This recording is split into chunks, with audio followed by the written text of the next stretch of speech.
RCR, la red que comunica y une al Perú. Queremos agradecer la amabilidad que tiene con RCR, Red de Comunicación Regional, a la doctora Karin Pardo, la viceministra de Salud Pública. Y le queremos agradecer la gentileza, la deferencia de haber aceptado esta entrevista con RCR. Doctora Karin Pardo, qué gusto saludarla. ¿Cómo está usted? Muy buenas tardes. Es un gusto también para mí estar aquí en tu programa y poder saludar a todos nuestros ciudadanos a través de su canal. Bien, y es una muy buena oportunidad también para conocer cómo se está trabajando en cuanto a la intervención, particularmente en los casos de dengue. Usted es especialista en control de enfermedades infecciosas y tropicales, especialista también en gestión epidemiológica, servicio de salud y política de salud pública, así que además es funcionaria de carrera, ¿no? Y entiendo que en esta situación que vivimos se le está poniendo bastante énfasis, le están poniendo bastante dedicación, ¿no? Pero es una situación bastante compleja, ¿no? En primer lugar, no quiero desprenderme de lo que está pasando en el actual momento, ¿no? ¿Cómo usted ha recibido la renuncia de la ministra de Salud, Rosa Gutiérrez?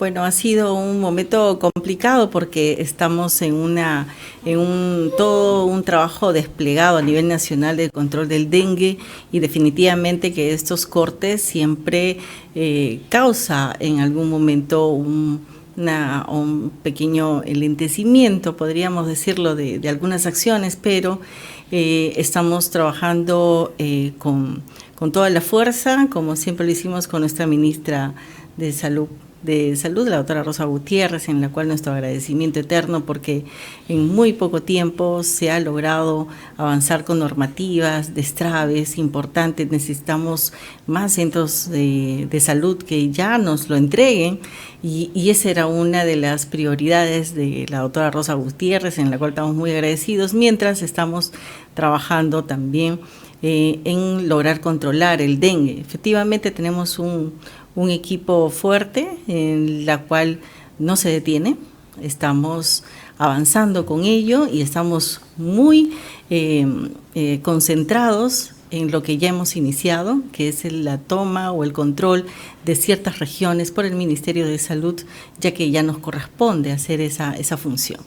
Usted como viceministra de Salud está siguiendo muy de cerca la evolución y además la intervención en los casos de dengue, sobre todo en la zona norte del país. Hemos visto bastante activa tanto en Tumbes, en Piura, en Lambayeque, ¿no?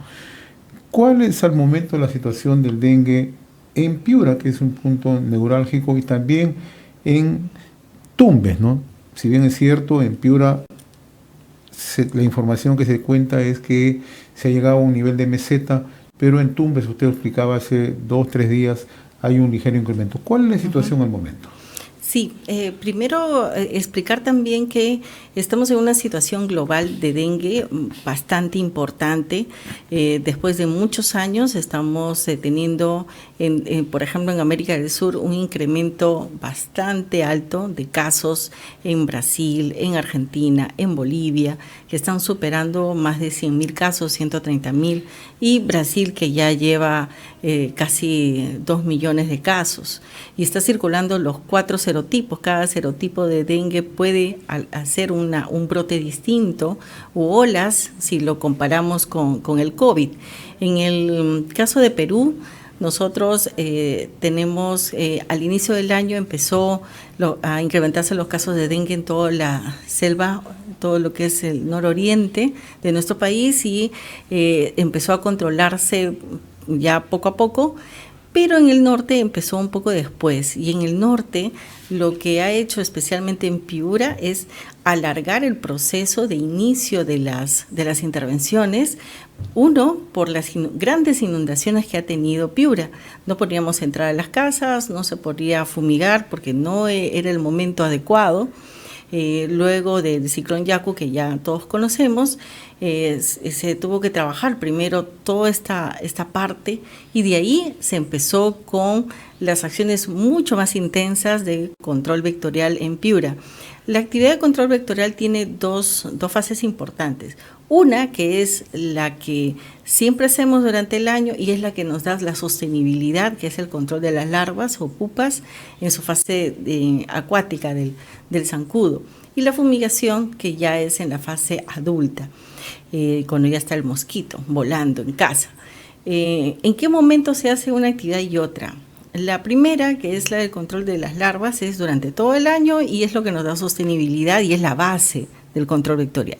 La fumigación es lo último que debemos hacer. ¿Y en qué momento? En el momento en el cual tenemos gran cantidad de casos y sobre todo si es que tenemos más hospitalizados. Este es el momento. En realidad no hoy, me refiero a hace aproximadamente como un mes, que es lo que hemos empezado a hacer las acciones, es donde ya sí o sí tengo que entrar con la fumigación. Es una acción rápida, de efecto corto, pero sobre todo hacerlo por ciclos o por vueltas. Hacer 3 vueltas por lo menos cada 5 o 7 días y de ahí se hace una evaluación y si todavía tenemos casos se puede seguir con una vuelta más y otra vuelta más. Todo esto ha sido analizado, conversado, también no solo con nuestros expertos nacionales, sino con los expertos de dengue, de OPS Washington, que nos estuvieron acompañando durante toda una semana, y también estuvieron con nosotros el equipo de dengue del CDC de Atlanta, que nos acompañó 2 semanas, y junto con ellos hemos hecho todo este análisis y se cambió la metodología. ¿Cuál es ese cambio? Ustedes habrán escuchado que nosotros hablamos de cercos epidemiológicos, es decir, tenemos un caso, 2 casos y lo que hacemos es búsqueda activa de más febriles alrededor del caso y por supuesto también el control de la larva y la fumigación en algunos momentos.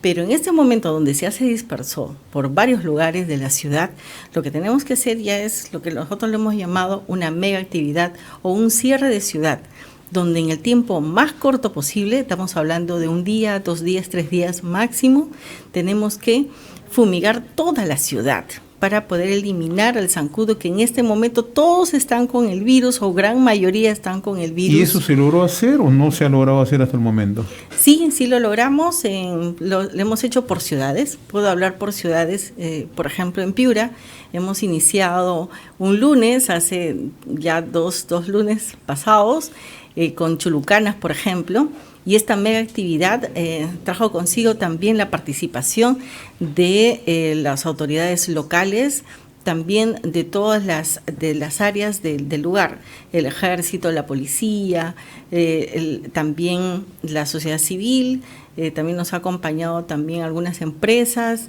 y todos los actores posibles, por supuesto también representantes de otros ministerios, con el Ministerio de Ambiente para el tema de recojo de inservibles específicamente, educación, porque tuvimos que cerrar la escuela por 1 día. En Chulucanas ese lunes no hubo clases con la finalidad de poder hacer todas las acciones en la escuela, recojo de inservibles, control larvario y la fumigación también. Y en ese sentido toda la comunidad participó. Y algo muy importante, estas megas actividades también que hemos logrado. Teníamos una renuencia de 35% hasta 40%, familias que no nos querían abrir las puertas. Pero hacer esta mega actividad con toda la participación haciendo un llamado a todas nuestras autoridades locales, la renuencia bajó a 2% o a 3%. Eso es buenísimo porque aseguramos el éxito de la actividad, puesto que si dejo de fumigar un par de casas dentro de una manzana puede ser perjudicial, puesto que el zancudo también huye del humo y si logra entrar en una casa donde no le llega el humo, pues va a sobrevivir. Entonces la idea es poder cubrir toda una ciudad y eso sí se hizo en Chulucanas, en Sullana, en Piura mismo. Ahora ya empezó en Tumbes, estamos con esta mega actividad. ¿Y cuál ha sido también la razón del incremento de casos en Tumbes? Porque hace unos días escuchaba a 2 especialistas, al doctor Suárez y al doctor Munaico, explicar que hay un descenso en varias localidades del país, ¿no? En Piura, en Ica, en Lima, ¿no? Pero en Tumbes, usted también ya lo remarcaba, hay un incremento. ¿A qué se debe? Así es. Nosotros, en el Perú está circulando 2 tipos de serotipos, el dengue 1 y el dengue 2 a nivel nacional. y en el caso de Lima está circulando 3 serotipos, el dengue 1, 2 y 3. Está solamente en Lima por el momento, según diariamente se recogen muestras de diferentes zonas del país para ir viendo qué serotipo está, porque si ingresa uno nuevo, podríamos tener un brote nuevo también. Y mucho más resistente. No necesariamente, pero sí, podría causar un brote más. En el caso de Tumbes, lo que ha pasado es que estaba siendo controlado, porque no había muchos casos y estaban haciendo los cercos epidemiológicos que mencioné. Pero las personas, nosotros nos movilizamos mucho. Y por supuesto que en todas las zonas donde teníamos casos, pues la gente también viaja y basta que haya un zancudo, el Aedes aegypti, para que pique a una persona enferma para iniciar un nuevo brote. Eso es lo que ha pasado en Tumbes. Las personas se han estado movilizando, algunos regresando también por los periodos de actividades comerciales o agrícolas. La gente se movilizó y empezó a aparecer otros brotes adicionales. Y antes de que en Tumbes haya un brote mayor, porque todavía no estamos en una epidemia en Tumbes, lo que se hizo fue tomar la decisión de cerrar y bloquear toda la ciudad. Tumbes como ciudad, Zorrito también, que está cerca, pero hay una distancia en la cual ya se considera un foco nuevo o una ciudad nueva, donde también se viene interviniendo. Y para ello se desplazó 31 fumigadores desde Lima para apoyar a los fumigadores que ya están presentes en Tumbes. Lo bueno de Tumbes es que no tiene dificultades, por ejemplo, para el número de máquinas. Para poder hacer la fumigación tiene una muy buena flota. Lo que faltaba eran fumigadores y para ello también el ejército peruano, a quien agradezco muchísimo, desplegó 50 personas más los 31 de Lima y más lo que ya la región ha contratado. Estamos hablando aproximadamente de 120 fumigadores más sus anotadores. Esto se duplica, al final terminan siendo como 400 personas o un poco más que van a intervenir toda la ciudad. En eso estamos y hago un llamado para todos los vecinos de Tumbes para que se sumen a esta actividad, abran sus puertas para la fumigación, pero no solo para la fumigación, sino también para el control de las larvas, que vamos a visitar casa por casa, y por supuesto estar muy, muy atentos con los síntomas, tanto los síntomas de dengue sin signos de alarma, que permítame repetirlo, siempre lo tengo que repetir, porque tenemos que estar muy atentos a ello.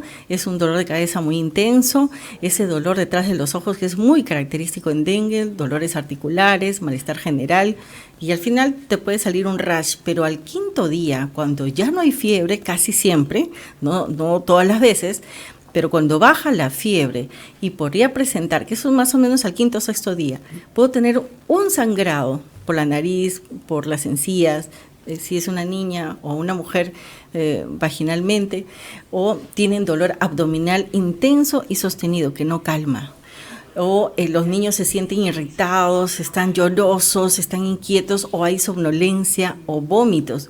Cualquiera de estos 5 síntomas, basta que sea uno, ya es un signo de alarma y tengo que ir inmediatamente al hospital. Ahora, Pardo, ¿y por qué es que se ha generado un alto número de fallecidos? Si se habían tomado las medidas, ya el diagnóstico se conoce, la labor preventiva ustedes la habían puesto en marcha, ¿cuál ha sido la razón? Y ese es un tema de preocupación colectiva, usted que es especialista en salud pública, ¿eso preocupa, sobre todo en un tratamiento de una epidemia o de cualquier enfermedad? Sí, hicimos una evaluación desde el primer momento de qué es lo que está ocurriendo con nuestros fallecidos y por eso es que hemos salido a comunicar a toda la población por todos los medios posibles.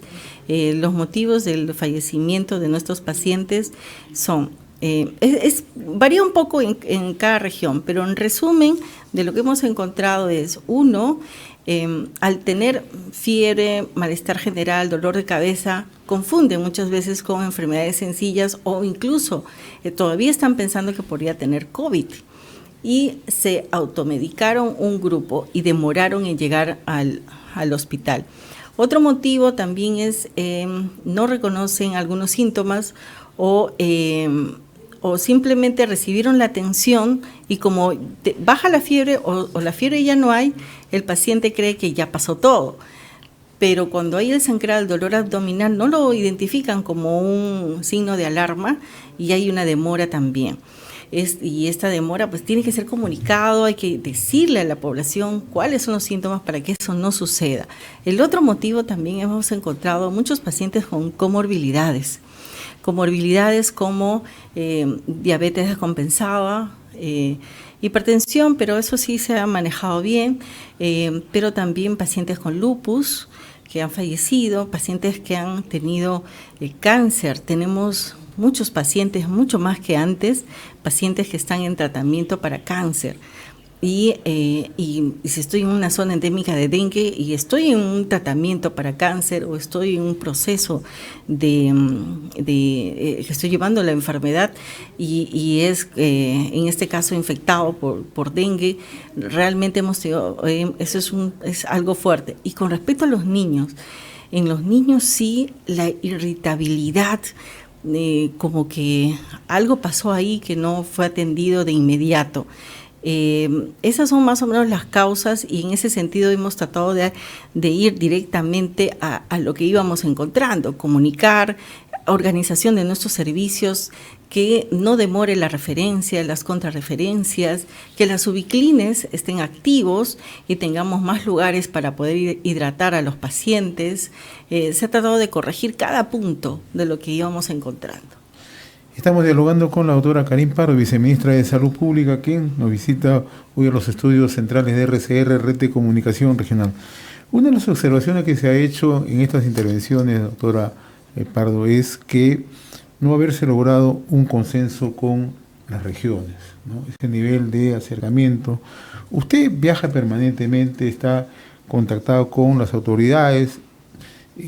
¿Qué es lo que ha faltado? Pues esta es una de las principales observaciones, críticas que se le hace a la doctora Gutiérrez, ¿no? Ya renunció, si bien es cierto, pero siempre es bueno para cuando se hace un enfoque, una proyección, sobre todo en trabajo comunitario.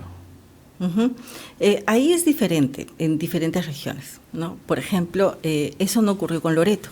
Con Loreto, más bien, nuestra coordinación fue bastante rápida.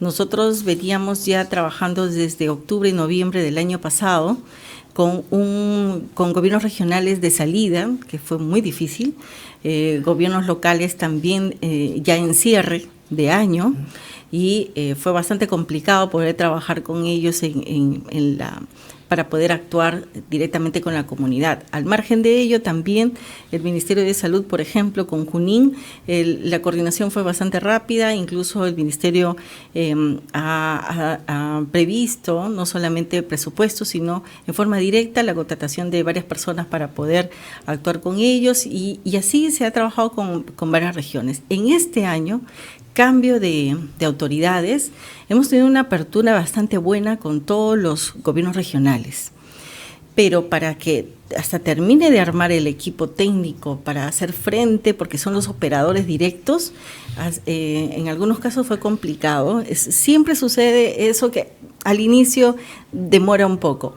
Si bien es cierto, desde enero ya veíamos que la situación de dengue podría agravarse, se trabajaba con todos los directores regionales y gerentes regionales para los presupuestos que se daría. Por eso en febrero se definió el presupuesto del Decreto Supremo 02, que fueron solo 16 millones, porque en ese momento estábamos hablando hasta de 50 casos por región. Ingresaron regiones hasta con solo 50 casos para poder ingresar un presupuesto inicial, y la mayoría estaba en base a control de la larva y lo que es prepararnos con las ubiclines en los diferentes establecimientos. Este primer presupuesto estuvo destinado especialmente para ellos. Muy pocos fue para fumigación, porque en ese momento aún no era la situación de lo que después pasó. Luego del incremento de las lluvias, más días de lluvia prolongado, mucho más que cualquier otro año, altas temperaturas que el mismo Lima todavía se mantiene, y con los huaicos o con el ciclón Yaku mismo, empezaron a cortar el fluido de agua en varias comunidades, en varias ciudades. Y eso hizo que obligara a las familias a juntar más agua de lo que ya conocíamos que siempre juntan agua. se cortó el agua por completo, solamente llegaba agua por cisternas, y el manejo del agua con respecto a que no se conviertan en criaderos ha sido nuestro principal foco. Y hemos estado de la mano, incluso con el Ministerio de Vivienda, para poder trabajar con ello en todas las ciudades. Se logró en un buen porcentaje, pero no necesariamente la continuidad, que ya depende de la región. Eso era lo que teníamos que estar muy de cerca, y por eso es que me vieron visitando también a varias regiones, para que se logre el control definitivo. Sí, en efecto, ¿no? Y cuando usted lo señala bien, cuando se habla de política de salud pública, hay que mirarlo tanto por el lado médico, el lado clínico, pero también dentro de la percepción social. ¿Por qué le digo esto? Porque en el caso particular de Tumbes, de Piura, de las regiones del norte, ellos han venido de un proceso bastante difícil, ¿no? El Niño Costero del año 2017, ¿no? Y entonces un poco que también en esa época ya se presentaron, si no casos similares, casos muy parecidos, ¿no? Entonces, todos estos temas no se lograron prever, estos temas no se proyectaron cuál podía ser la situación hacia adelante, porque hoy en día, ¿no? Cuando uno conversa con los gobernadores regionales o con los responsables de las direcciones regionales de salud de distintas regiones, lo que ellos dicen es que requieren que se garanticen los recursos económicos, ¿no? Uh-huh. Entonces, esto, se lo pregunto como funcionaria pública de carrera, este es un cuello de botella que, ¿cómo se puede lograr superar hacia adelante? Sí, así es. Bueno, hemos conversado antes cuando estaba en Metaxénicas, sí. y efectivamente teníamos, los presupuestos son solicitados por cada región, claro, para el Ministerio de Economía y Finanzas, y a través de los PPR, que es algo que no voy a detallar, pero es la forma de cómo ingresan los presupuestos, como por ejemplo para dengue. Ahora, estos presupuestos los solicita la región, pero el Ministerio de Salud en este momento, y un poco también gracias a la responsabilidad que en este momento asumo, lo que estamos trabajando con todos los gobiernos regionales es primero una demanda adicional para cubrir el año y prepararnos, porque ahorita ya estamos en varias regiones en la fase de prevención y preparación para el fenómeno del Niño. En Piura, si bien es cierto, todavía estamos en control, pero ya estamos empezando a conversar para la parte preventiva y recuperativa y de preparación. Son 3 acciones distintas. Con el gobernador ya hemos conversado al respecto y ya nos estamos preparando para ello. Pero además ya contamos con nuestro plan de dengue. Voy a exagerar porque es nuestro plan dengue 0, que esa es nuestra meta final, pero no por unos meses, sino por varios años. Este plan está siendo afinado y trabajado con cada una de las regiones para poderlo presentar y que sea ya un presupuesto anualizado, y no solo para brotes, sino también para poder trabajar todo el año ya en la parte preventiva. Creo que ya todos lo tenemos mucho más claro ese punto, y ahí estamos nosotros, ahí lo tenemos como meta. Uno, con ello, y lo otro es tener nuevas alternativas o estrategias que se suman a las que ya tenemos. El dengue es una de esas enfermedades que involucra a muchos sectores, a muchos gobiernos nacionales, regionales y locales, pero también la suma de estrategias, y muchas de ellas hacerlas al mismo tiempo. En ese sentido, estamos introduciendo, por ejemplo, la posibilidad de tener el proyecto Volvaquia junto con nosotros, tener la vacuna también como una alternativa muy próxima, y así otras alternativas que también debemos sumar a las que ya tenemos, porque cuando comprendamos que el dengue no es solo un tema de salud, habremos ganado el 50% de la batalla. Usted ha tocado el tema de la vacuna. ¿Cómo está marchando eso? ¿Cómo está trabajando desde el Ministerio justamente para lograr garantizar el acopio suficiente de vacunas? Nosotros tenemos un comité consultivo de expertos en inmunizaciones. Ya ha sido presentada y planteada a este comité. Lo están evaluando, lo están revisando, y también conversamos con OPS, en este caso con OPS Perú y OPS Washington, de cuál es la alternativa para contar con la vacuna. En este caso, las vacunas que pueden estar en el mercado No solo hay una, hay dos por lo menos que son las que están más cerca. La idea de nuestra forma de adquirir las vacunas siempre es por el fondo rotatorio. El fondo rotatorio es la forma más eficiente, inclusive hasta más económica, de poder adquirir vacuna, y no solo el Perú, sino los países que nos rodean. Eso es importante. El dengue también es una de esas enfermedades que no podemos tratar solo con una región o con el país, sino tenemos que hablar de América del Sur, porque muchos de nuestros brotes incluso han empezado en la selva peruana por ese tránsito fluido que tenemos con Brasil y la introducción de nuevos serotipos. Entonces, también estamos viendo a nivel subregional, es decir, los países de América del Sur, para poder tener una política de enfrentar al dengue en forma distinta, pero colaborativa a la vez. Y, por supuesto, también que tenemos que cuidar nuestra economía, así que todo eso se está sumando en este año para poderlo trabajar en lo que queda del año y enfrentar también el próximo año, pero con mucho más firmeza, pero sobre todo con la parte preventiva más sólida. ¿Esto qué significa, doctora? Que se está trabajando con los países vecinos que de una u otra manera también tienen la misma afectación que en nuestro país, para trazar estrategias conjuntas en prevención y también adquisición de vacunas. Sí, así es. Nosotros apuntamos a tener una adquisición a través del fondo rotatorio. Ya. ¿Y con qué países se está trabajando? No, es por OPS, y a través de OPS nos reunimos con los demás países. Así es. Estamos conversando con la doctora Karin Pardo, ella es viceministra de Salud Pública, ¿no? El otro tema que siempre se pone a colación es el tema del trabajo de salud comunitaria. Usted mencionaba hace unos momentos que ha habido exitosos resultados en Loreto. ¿Por qué no se han logrado resultados parecidos en Tumbes, en Piura, en Lambayeque, en algunas zonas de Cajamarca que están muy pegados a la costa? ¿Qué es lo que ha ocurrido en realidad en el trabajo comunitario? Porque el trabajo comunitario, si bien es cierto, es, como se explica, acercarse a la comunidad, pero también responde a un trabajo multisectorial. Y usted comentaba hace un momento, y lo decía con mucha precisión, se encuentra con realidades la falta de agua segura. Entonces, ¿por qué no ha funcionado?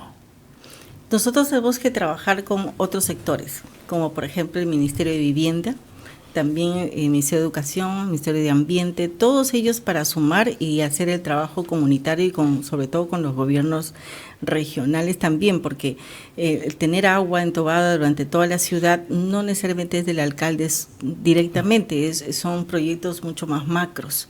Y en ese sentido tenemos que... y es con presupuesto nacional. Con presupuesto nacional, con presupuesto regional, y son actividades muy macros. Y hemos trabajado igual, en ese nivel también. Y en el nivel comunitario ha sido mucho más sencillo, por ejemplo, trabajar con Loreto, porque ya Loreto tiene equipos, no solo uno, tiene varios equipos que están muy... comprometidos, pero sobre todo muy adiestrados a poder trabajar directamente con la comunidad y con todos los actores, no solamente con nuestros vecinos, porque cualquiera de nosotros puede tener un Aedes en casa, eso hay que tenerlo claro. Comenté en algún momento, por ejemplo, yo vengo de la selva y en casa teníamos Aedes en algún momento, y decían, ¿pero dónde? No tengo florero, no, todos mis envases están limpios, no tengo, ¿dónde está? ¿Y dónde lo encontramos? En la canaleta del techo de la casa. Entonces tenemos un patio interno en la casa, y en la canaleta, una canaleta que ya tenía sus años, se había acumulado el agua y ahí estaba el criadero. Entonces, primero, ¿cómo imaginar que estaba ahí, ¿no? Y ahí tenemos que trabajarlo mucho con la comunidad. O sea, todos podemos tener un criadero en casa y no darnos cuenta. En ese sentido, los 10 minutos con el dengue es importante para poder revisar en toda la casa. ¿Qué pasó en el norte? En el norte creo que las nuevas autoridades más operativas, mientras se estaban organizando, se estaban armando, les vino todo el tema de la naturaleza con respecto a las lluvias, y eso como que ha llevado todos sus esfuerzos a eliminar el agua de sus ciudades, y demoró la otra parte que faltó, Y cuando llegamos, ya estábamos a fines de marzo, ya estábamos en abril incluso, cuando empezó a calmar el tema de la eliminación de las inundaciones y poder trabajar dengue, ya el zancudo se estaba dispersando a mayor velocidad. El otro aspecto que usted también lo acaba de mencionar, ¿no? En Loreto había ya equipos profesionales constituidos, ¿no? Por la misma situación que han venido registrándose en la región, ¿no? Pero hemos visto ausencia de profesionales también en las zonas del norte del país, ¿no? O sea, ese es uno de los principales problemas que tenemos, doctora. Tenemos algunos problemas estructurales que no es una excusa, al contrario, eso ya lo conocemos y no de ahora, lo conocemos desde antes y tenemos la oportunidad de hacer algo inmediato al respecto. En ese sentido, hemos tenido varias formas de enfrentar la necesidad o la falta de profesionales de la salud. Uno es tener el presupuesto inmediato por los decretos supremos enviados para que las regiones puedan contratar. La región también puso lo suyo, Piura, Tumbes, todos también han colocado presupuestos importantes y en algunos casos muy superior a lo que ha entregado el Ministerio de Salud. Y está muy bien, está perfecto, todo suma. Y con esos presupuestos se logró contratar a todos los médicos y enfermeros y técnicos, incluso que podría haber en el mercado. Y se acabó, pero faltaba todavía, había una brecha. En ese sentido, el Ministerio de Salud, a través de las DIRIS que nos colaboraron con un buen número de profesionales, los institutos, los hospitales, el Instituto de Niños San Borja también envió pediatras para poder entrenar y colaborar con el norte, sobre todo, tanto Lambayeque como Piura y también Ica. Ica también ha sido otra región.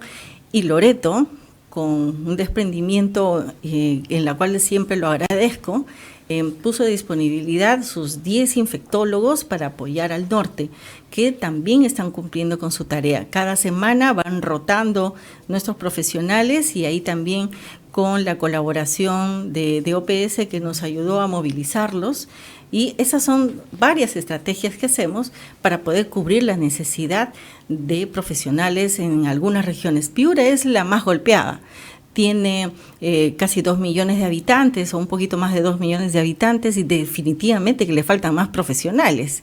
Por eso las convocatorias para las plazas que se están abriendo, ya sean por emergencia u otros, van a ser convocatorias nacionales para que cualquier profesional que esté fuera de Piura y esté interesado en poder vivir y trabajar en una hermosa ciudad con gente maravillosa, se come súper bien, entonces todos nuestros profesionales puedan también desplazarse a regiones como Piura. Ahora, usted al inicio de esta conversación nos explicaba que ha desarrollado su experiencia en el tema del control de enfermedades infecciosas y tropicales. Está también en la Organización Panamericana de la Salud, ¿no? Y ahí se le pone bastante énfasis, mucha atención al primer nivel. Sí. ¿Qué es lo que ocurre en nuestro país? ¿No? Siempre que ocurren estos hechos, lo hemos visto hace 3 años con el caso de la COVID-19, y siempre se dice que adolecemos del primer nivel.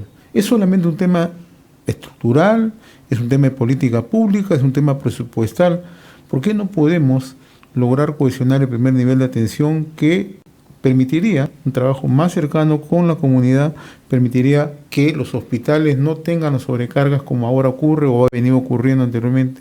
¿Qué es lo que nos falta? El primer nivel de atención es primero una política de Estado. Y en ese sentido, el Ministerio de Salud tiene como política de Estado fortalecer el primer nivel de atención. ¿Y qué cosa estamos haciendo para fortalecer el primer nivel de atención? Primero es destrabar todos aquellos proyectos en la cual tenemos establecimientos de salud 1.3, 1.4, que son muchos, que están próximos a entregar, pero ¿por qué no se entregaron? Porque siempre había una traba legal, una traba con respecto a la infraestructura, y se le puso mucho énfasis en terminar y destrabar todo lo que queda, porque están 99%. Ese 1% hacía imposible poder recibir estos establecimientos de salud, que la gran mayoría son del primer nivel, 1.4, 1.3. Ellos desembalsa tremendamente a los establecimientos que en estos momentos podrían estar colapsados por momentos. El colapso de establecimientos son por periodos, pueden ser 2 días, 3 días, baja, y estamos siempre pendientes de ello. Eso primero, tener establecimientos en los cuales también el profesional de la salud esté en un lugar con bioseguridad A1, con ambientes como tiene que ser, y por supuesto nuestros ciudadanos en los cuales puedan ser atendidos. Esa es una, para el primer nivel de atención. Segundo, es nuestra red de trabajo del primer nivel de atención, en la cual ya los pusimos en práctica. Por ejemplo, teníamos Ubiclines lo voy a comentar de Piura, que personalmente estuve viendo, lo voy a poner como ejemplo. En Piura tenemos Sesamica Castilla, que es un establecimiento que es el primero que se colapsa. Se estaba colapsando varias veces. Y es lo que ustedes han visto también en algunos medios, que teníamos pacientes incluso sentados en algunas bancas. Eso no podemos permitirlo. Pero como dijo el doctor San Martín, si un paciente le tengo que salvar la vida sentado en una silla, lo tengo que hacer. No es lo mejor. Entonces, veíamos también que teníamos otro Ubiclin, por ejemplo, en Consuelo Velasco. En Consuelo Velasco teníamos en el mismo establecimiento 3 zonas de Ubiclines con profesionales las 24 horas. Entonces hacemos lo que funciona, que es la referencia o contrarreferencia del mismo nivel, pero de Ubiclin a Ubiclin. Luego teníamos la Videnita, 44 camas en las cuales solo el 50% estaban ocupadas, pero Castilla nuevamente colapsado. Entonces, otra vez se activa las referencias, en este caso sería por el hospital, pasaba por el hospital, los que estaban con mayores signos de alarma se quedaban en el hospital, y los demás lo trasladábamos a la Videnita. Esa forma de trabajo articulado del mismo nivel, ahorita estamos hablando solo del primer nivel, excepto el Hospital Santa Rosa, que de todas maneras hay este puente, porque tenemos que ir dejando a los pacientes que sí necesitan estar en el hospital. Esta forma del flujo de trabajo es lo que debería funcionar no solo para dengue, en este caso entre Ubiclines, sino lo que debería trabajar en los demás patologías y hacer esta red con este movimiento, cosa que siempre podríamos tener un establecimiento que se pueda colapsar, no lo negamos y nunca lo hemos hecho, pero buscar la salida, la solución, y esta es una de las formas. Y lo otro también es empezar a dotar de mayores profesionales, estar pendiente con los serum, los cupos de serum que se están ampliando, tener también más especialistas jóvenes que estén en determinados sitios. Por eso se está apuntando a tener dos veces por año este examen, todo para fortalecer el primer nivel en especial, pero el segundo nivel que también es algo que tenemos que fortalecer, y ahí hay varios hospitales también que están próximos a ser recibidos. ¿Diría usted, doctora Pardo, que ya hemos superado o estamos superando el peor escenario del dengue? Sí, al dengue hay que verlo por partes. Si hablamos de la selva, podríamos decir que sí, pero estamos hablando de la parte crítica, pero no por eso ya vamos a dejar el dengue por un lado, sino cambia de control ya la parte de preparación y de prevención. En el caso de la costa o de Selva Central, en Selva Central también ya lo están controlando. Inmediatamente pasamos a la siguiente fase, para prepararnos ante el fenómeno del Niño también. Si bien es cierto, el fenómeno del Niño no afecta directamente a la selva en un primer inicio, pero, repito, nosotros nos movilizamos, y lo que pueda pasar en una región puede llevar a otra región. Y en el caso de la costa, ya podemos decir que Piura mismo, que ha estado muy complejo, ha pasado ya a su parte más crítica, están disminuyendo. Los hospitalizados me preocupa todavía, porque ha disminuido, pero no lo suficiente como necesitamos. Por eso seguimos insistiendo con la población. En el caso de La Libertad está bajando, Lambayeque también. Ica fue la primera, dentro de nuestros priorizados, la primera que empezó a bajar, pero hubiera visto la unión entre todos los sectores en la región. Fue increíble. Y eso, nuestro agradecimiento también, porque el MINSA da una parte, pero la parte operativa potente es de la región. El tema de la estrategia hacia adelante, ¿no? Estamos en plena situación frente al dengue, ¿no? Pero también hay una alerta de niño global, niño costero en el norte del país. ¿Cómo se está trabajando en esta estrategia ya más integral? En este caso se ha tenido, bueno, nuestra ministra de Salud o ex ministra ha tenido ya varias reuniones con todo el Consejo de Ministros, trabajando la parte de ya preparación ante el fenómeno del niño. Este fenómeno del niño no solamente vamos a hablar o tocar dengue, tenemos que tocar muchas otras enfermedades que se dan durante y post desastre. Y entre ellos está el dengue también, y la aparición de otras enfermedades reemergentes.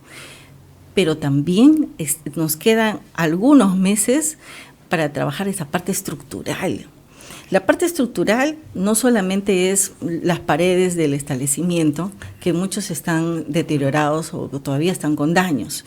Eso se viene trabajando entre dos frentes, tanto con el Ministerio de Salud y el MEF y también con los gobiernos regionales, pero también la parte organizativa y el tener los profesionales suficientes para poder inmediatamente desplegar.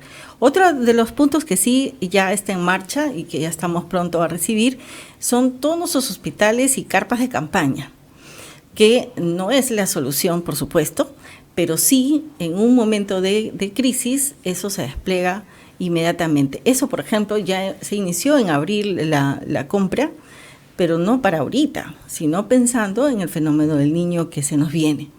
Y también trabajar con otros sectores y con los colegios profesionales, un llamado para el colegio médico, en la cual han sido muy críticos muchas veces, pero sabemos que están dispuestos también para ser parte del equipo del Ministerio de Salud ante el fenómeno del niño y ante cualquier otro desastre, porque acá lo más importante es unirnos y cada uno tiene una expertise en la cual puede aportar, y el Ministerio está a puertas abiertas al diálogo, a recibir colaboración, a brindar colaboración también, y a todos los profesionales que puedan sumar, y no solamente del sector del ministerio, sino también al sector privado y sobre todo a las otras carteras, a los otros ministerios que tienen gran parte, tienen acá son actores importantes